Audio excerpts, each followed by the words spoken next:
I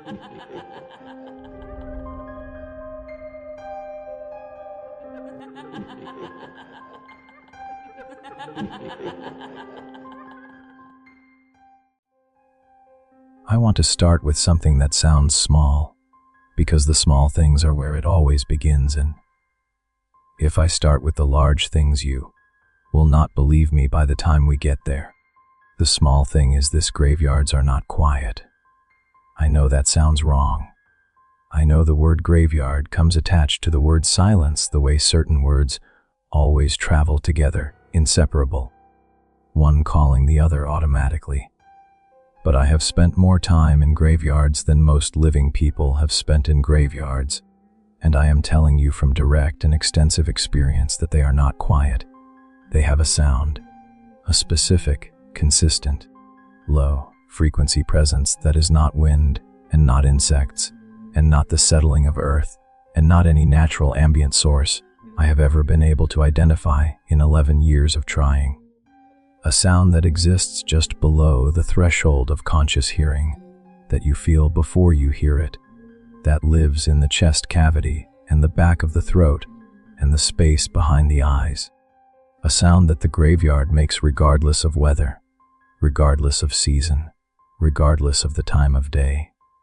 I know this because recording graveyards is my profession, has been my profession for 11 years. I am an acoustic archaeologist. I document the sonic environments of historical sites. I build audio archives of places before they are developed or demolished or simply lost to time. I preserve the sound of places the way other archivists preserve documents and photographs. I have recorded cathedrals and battlefields and the sites of demolished buildings and the interiors of caves that have not been entered in centuries. I have recorded 41 graveyards. 40 of them had that sound, that low, sourceless, below threshold frequency that I have never been able to identify and have learned over 11 years to treat as background, as ambient, as simply the sound a place makes when it has held a certain density of human endings for long enough that the endings become part of the acoustic environment. I had a theory about it, a professional, rational, well-considered theory about infrasound and soil density and the specific resonance of enclosed spaces bordered by stone.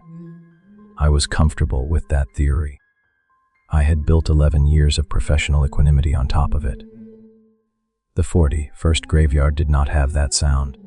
The 41st graveyard was silent in a way that none of the others had been silent, a silence so complete and so specific that it was not the absence of the sound, but the removal of it, the way a word becomes conspicuous when it is taken out of a sentence it has always occupied.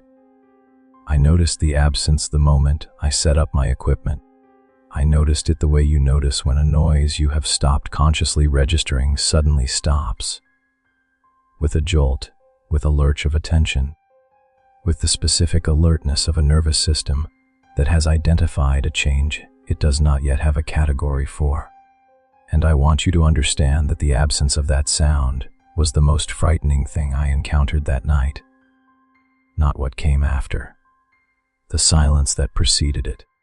Because in 40 graveyards across 11 years, I had learned that the sound meant something, that it was connected to something, that it represented a kind of equilibrium between what a place held and what the surrounding world could accommodate. Its absence meant the equilibrium was gone. It meant something had changed. It meant the 41st graveyard was operating under different conditions than every graveyard I had ever recorded, and I set up my equipment anyway, because that is what I do, and I started recording. And what I recorded over the following 6 hours is the reason I no longer do this work, the reason I no longer enter graveyards, the reason I sleep with every light on and check the space under my bed with a flashlight every night before I get into it like a child who has learned that the thing they were told was not under the bed is under the bed, has always been under the bed, and has simply been waiting for the night they check. 2. The graveyard was called Harrow Hill. It sat on a rise outside a town in rural Kentucky that I will not name, because the people who live near it deserve the protection of not being findable by anyone who reads this and develops curiosity. It was established in 1847 and had been in continuous use until 1989, when the last burial was recorded and the grounds were transferred to the County Historical Society, who maintained it with the minimal, distracted care of an organization responsible for more things than it has resources for. The oldest section dated to the Civil War. The newest stones were from the late 1980s. It covered approximately 4 acres of sloped ground on a hillside that caught wind from the west and channeled it through the stone rows in a way that my preliminary research suggested would produce interesting acoustic patterns, the kind of complex, layered sound environment that made for a rich archive. I arrived at 4 in the afternoon on a day in late September. The light was already angling low and golden the way October adjacent light does in Kentucky, casting long shadows from the headstones that ran east across the ground in parallel lines like a text I couldn't read. The iron gate at the entrance was unlocked.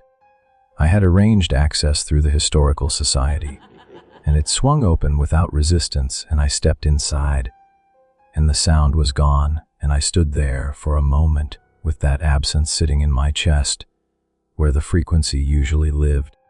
I set up anyway. 4 directional microphones on stands positioned at the cardinal points of the property. 1 omnidirectional unit in the center. My monitoring equipment in a folding chair near the entrance where I could watch the readouts without walking the grounds constantly. Standard setup. 11 years of muscle memory assembling it without requiring my full attention, which left my full attention free to spend on the silence and what it might mean. The first unusual thing happened at 6:47 p.m., approximately 40 minutes after full dark. My center microphone picked up a sound. Not the frequency, not the low ambient presence I was accustomed to. A different sound entirely.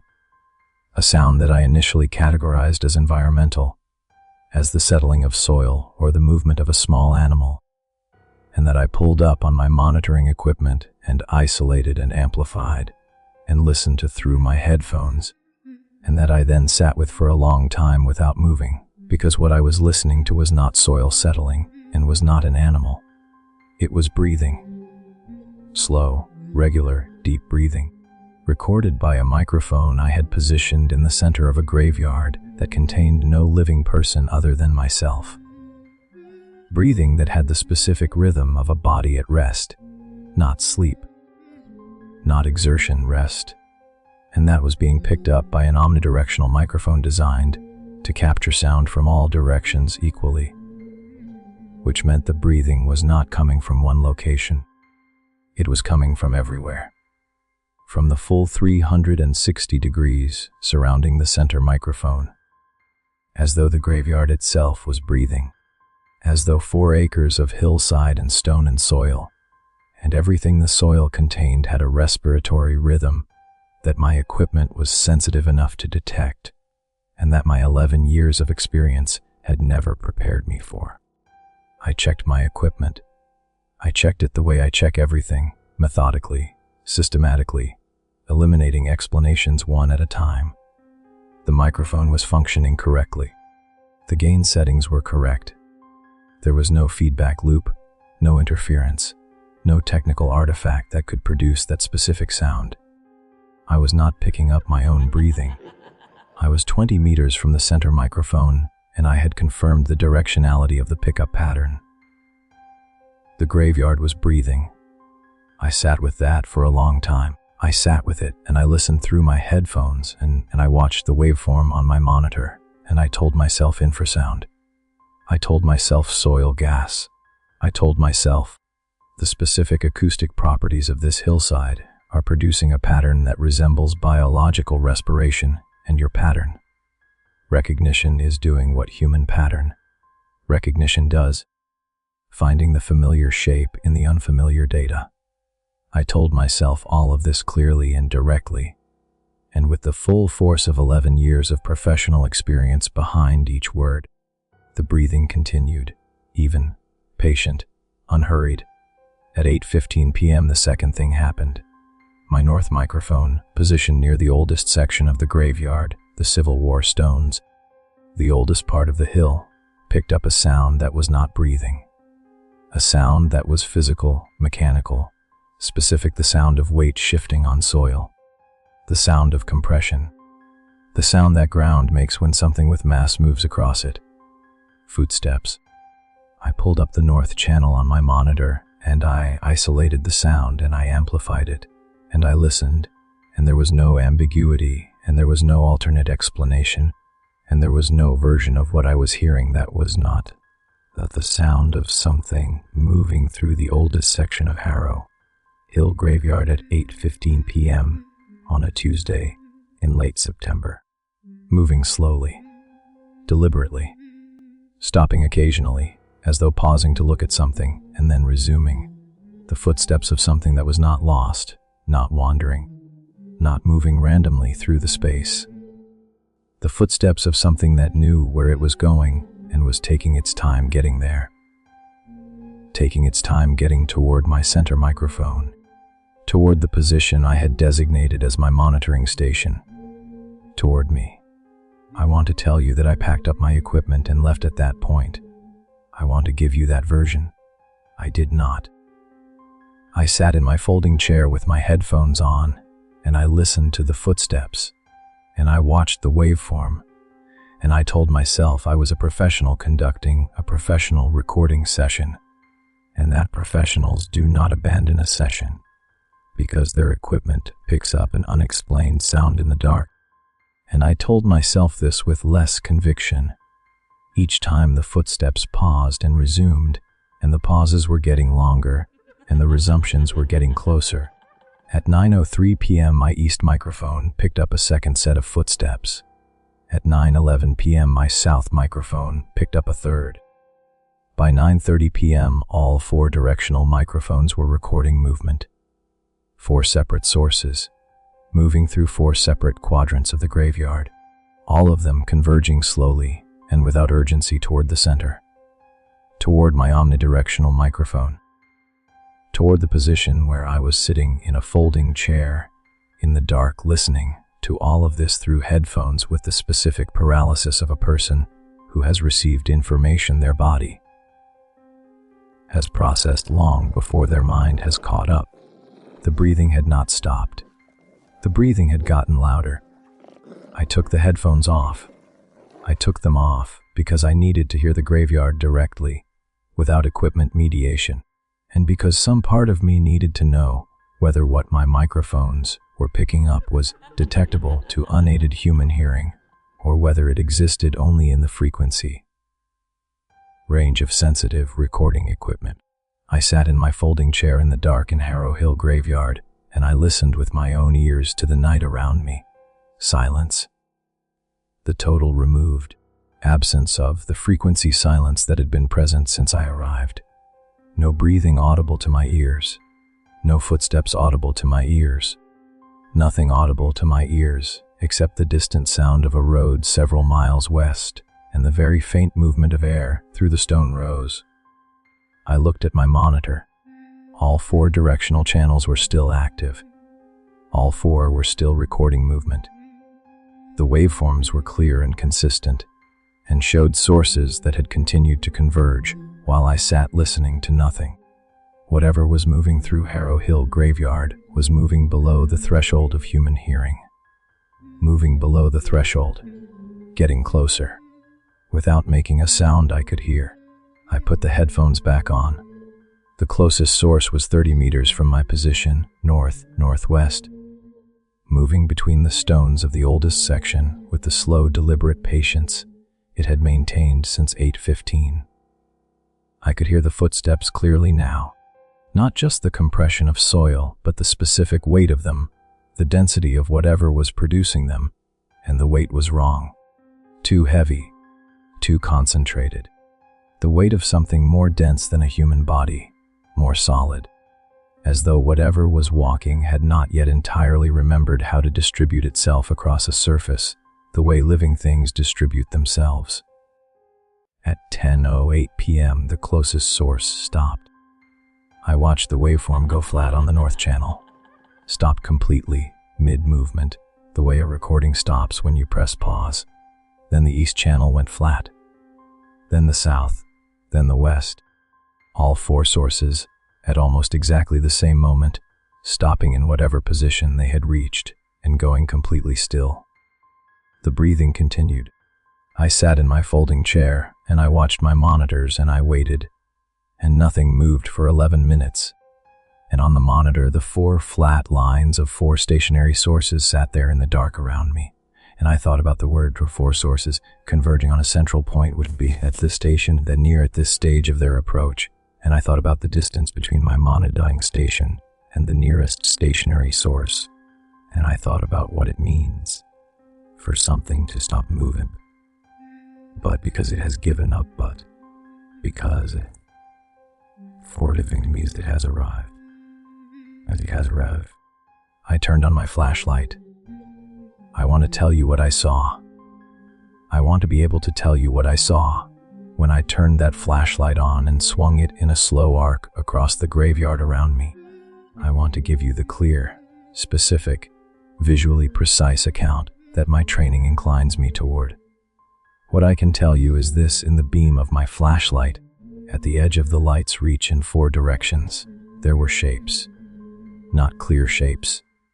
Not shapes I can describe with the confidence of direct observation. Shapes at the boundary of visibility, at the precise distance where a flashlight beam begins to fail and the dark reasserts itself.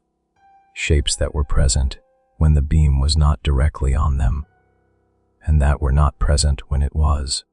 Shapes that existed in peripheral vision with a consistency and a solidity that peripheral vision is not supposed to produce. That retreated from direct attention, the way certain things retreat from direct attention, as though they understand the difference between being seen and being looked at, and have learned to avoid the latter. Four of them, one in each direction, equidistant from my position, standing between the headstones with a stillness that was wrong for living things and a patience that suggested they had been standing in exactly that way for much longer than tonight. I did not move for a very long time. I sat in my folding chair and I breathed, and I kept my flashlight moving, slow arcs, keeping the edges of the light in motion, watching the shapes retreat from the beam and return when it passed, and the breathing on my headphones continued, even in deep and coming from everywhere, coming from the soil, coming from the hill, coming from whatever the hill had been accumulating since 1847, and whatever accumulates when a place receives enough human endings over enough time that the endings become the place, become the frequency, become the sound that 40 graveyards produced and that Harrow Hill had replaced with something else, something more present, something more awake. I began packing my equipment at 10:30 p.m. I did it slowly and methodically because moving fast felt like the wrong signal, felt like the kind of change in behavior that invites a corresponding change in whatever is observing the behavior. I packed each microphone in sequence, working outward from my position to the cardinal points and back. And when I collected each microphone, I did not look at the space where the shape had been standing near it. I made that decision and I held it. I packed my equipment and I walked to the gate and I went through it and I closed it behind me and I walked to my car and I drove away from Harrow Hill, and I did not look in the rearview mirror. I have not looked at the recordings. I want to be very precise about that. I captured 6 hours of audio from 5 microphones in Harrow Hill graveyard, and I have not listened to a single second of it. The files are on a hard drive that is in a storage unit that I have not visited since I put it there 2 weeks after that night. I transferred the files once, and then I closed the drive, and I have not opened it since, and I do not intend to. I know what is on it. I know the breathing is on it. I know the footsteps are on it. All four sources, from 8:15 p.m. until 10:08 when they stopped. I know the convergence is on it, the slow patient approach from four directions across 4 acres of hillside. And I know that at 10:08, when the movement stopped, there will be a period of silence on all 4 directional channels that lasted 11 minutes before I turned on my flashlight and began packing. What I do not know, what I have not allowed myself to know, and do not intend to allow myself to know, is what the omnidirectional center microphone recorded during those 11 minutes. The microphone that was closest to me. The microphone positioned at the center of the convergence. The microphone that was running the entire time I sat in my folding chair in the dark, pointed in all directions, sensitive to sounds below the threshold of human hearing. The microphone that was, for 11 minutes, in the middle of whatever had arrived and stopped moving. I do not know what it recorded during those 11 minutes, and I do not know what sounds were present in that graveyard at ranges my ears could not detect while I sat very still and breathed carefully and watched shapes at the edge of my flashlight beam. I do not know what, if anything, came closer during those 11 minutes while I was looking outward in 4 directions and therefore not looking at the space directly beside me. I do not know these things because I have not listened, and I will not listen. But I know this: 3 weeks after Harrow Hill, I was processing audio from a previous session, a recording from a graveyard in Tennessee, made 8 months before that night, and I heard something I had not heard when I processed it the first time, something in the background of a clean recording from a graveyard that had given me the standard frequency, the low ambient presence, the infrasound that I had spent 11 years theorizing about. Something that had not been there when I first reviewed the file. A voice, faint below threshold, requiring significant amplification to hear clearly. But there, a voice that said something I heard 3 times to be certain of, amplifying further each time, until I was certain, and what it said was not words exactly, not language exactly, but close enough to language that I cannot unhear it as language now. Close enough that my pattern recognition will not let it go, will not let me return it to the category of acoustic artifact or random noise or anything other than what it sounds like. It sounds like a name. My name. Spoken at below threshold frequency into an omnidirectional microphone in a graveyard in Tennessee 8 months before I went to Harrow Hill by something that was already present in that recording. Something that was there in that graveyard when I was there. Something that had been in the background of my work for longer than I knew. Spoken in a tone I cannot describe as anything other than patient. Patient and aware and waiting for the night when I would finally set up my equipment in the one graveyard that was not producing the sound that keeps them quiet. The one graveyard where they were awake. The one graveyard where they were ready. I have been going back through my archive. 11 years of recordings from 40 graveyards. I have been going back through them at high amplification, below threshold, the range where things exist that human ears were never designed to detect, and I am finding it in more of them than I have finished checking. The same voice. The same below threshold presence. In recordings made years apart, in graveyards hundreds of miles from each other. The same patient below threshold attention that I walked through 40 times without knowing it was there, following my work, following my equipment, following me. I have stopped processing the archive. I have stopped at recording 20, 2 of 40, and I will not continue, because the pattern I am finding is not a pattern I can finish finding and remain the person I currently am. What I know from the 22 I have reviewed is enough.